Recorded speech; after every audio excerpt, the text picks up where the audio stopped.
Pensions are like cappuccino. I'm serious. Pensions are like cappuccino, at least in the Netherlands. Stick around and I'll tell you why. Okay, I know, retirement isn't exactly a sexy subject, especially when you're in your 20s.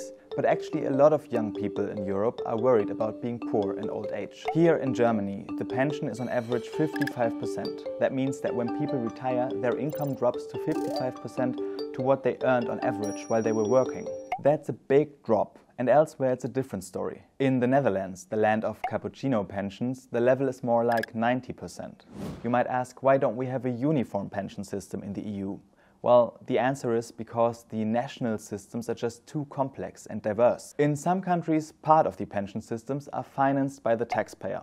In others, by insurance contributions. And then there are exceptions. In Germany, for example, exceptions apply to freelancers and civil servants. To give you an idea how different these systems are, we're going to look at two examples that many people in Europe are focusing on right now.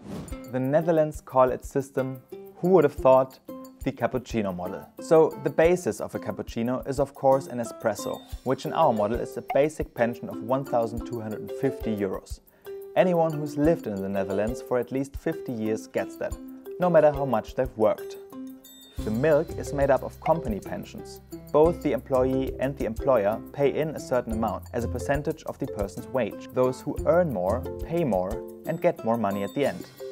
The dusting of cocoa on the top of the Dutch cappuccino is made up of private pensions. Here, each person must make their own arrangements.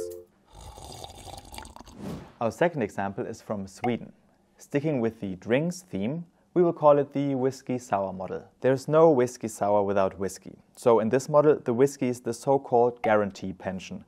It's a form of basic pension, around 800 euros, financed by the taxpayer. Anyone may get that, even if they're not otherwise entitled to a pension. The lemon juice is the income pension. Every employee pays a percentage of their salary into the system. Their employer also pays a contribution.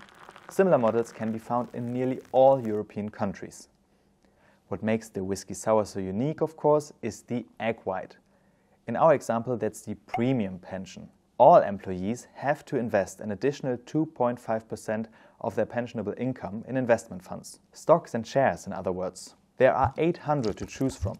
How much money you get at the end depends, of course, on how well your shares perform.